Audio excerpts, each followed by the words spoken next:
Bonjour, aujourd'hui je vais vous présenter comment faire un polygone de fréquence à partir d'un tableau qui a déjà été fait avec l'option tableau croisé dynamique. Donc pour commencer, on va calculer les points milieu des classes. Donc vous allez faire un copier de la première colonne, puis vous allez coller les valeurs ici, seulement les valeurs, donc on va faire un collage spécial valeurs. Faites échapper pour désélectionner la zone. Maintenant, j'ai besoin pour calculer le point milieu des classes, la borne inférieure. Donc, ici, la borne inférieure, c'est 10. Et la borne intérieure la borne inférieure de la prochaine classe, c'est 15. À partir du moment où vous donnez deux valeurs à Excel et qu'il y a une certaine régularité, vous pouvez sélectionner ces deux cellules. Allez dans le coin inférieur droit, il y a un petit carré vert. Placez-vous dessus, il y a une croix noire. Vous pouvez enfoncer la souris et vous pouvez recopier vers le bas pour avoir la suite des bornes inférieures. On peut même aller une case plus loin pour aller chercher la fameuse classe fictive qui va nous permettre de fermer notre polygone de fréquence. On peut continuer on peut y aller aussi vers le haut, prendre la poignée de recopie et aller une classe plus haut. Comme ça, on va avoir nos deux classes fictives en haut et en bas.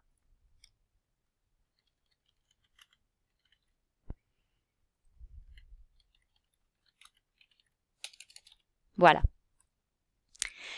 Pour la borne supérieure, ben c'est toujours, il y a plusieurs façons de le faire, mais c'est toujours, on va faire la même façon en fait. Ici, on a 15 comme borne supérieure, on a 20 comme borne supérieure. On sélectionne les deux cellules, on prend le carré vert, ça nous fait une croix noire, on fait un recopie vers le bas et un recopie vers le haut jusqu'à la classe fictive et on a toutes nos bornes supérieures des classes. Maintenant, on calcule le point milieu. Alors, on fait une formule, on fait égal la borne inférieure plus la borne supérieure. On ferme la parenthèse divisé par 2.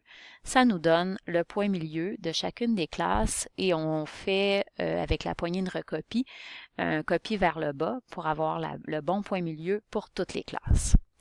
Maintenant qu'on a les points milieu, la première classe, la fréquence c'est 0 puisque c'est une classe où il n'y a aucune donnée. Même chose pour la dernière classe. Entre les deux, je vais aller faire un copier et un collage spécial des valeurs. Collage spécial, pardon. Donc, je vais faire collage spécial valeur, voilà. Et comme ça, j'ai les fréquences associées au point milieu. Je vais faire échapper pour sortir de ce tableau-là, voilà. Et maintenant, je vais sélectionner les points milieu avec les fréquences absolues pour faire mon graphique. Je m'en vais dans Insertion. Je peux aller voir les graphiques recommandés. Le graphique qui serait intéressant ici, c'est celui-là. Mais disons que vous ne l'avez pas. Si vous ne le suggère pas, vous allez aller dans Insertion, un nuage de points. Puis dans les options de nuage de points, vous pouvez relier les points. Donc, ce serait la bonne option à choisir ici. Étant donné que ces informations-là, on n'en a plus vraiment besoin, vous pouvez toujours les camoufler avec votre graphique. Ensuite, pour compléter le graphique, vous allez dans la croix verte et vous sélectionnez Titre des axes que vous pourrez modifier en cliquant dessus par la suite. N'oubliez pas d'écrire la source en bas du graphique. Puis avec ça, ça complète votre polygone de fréquence. Attention de ne pas effacer vos données puisque votre graphique est lié à ces données-là. Donc, c'est quand même important de les conserver en quelque part dans votre fichier.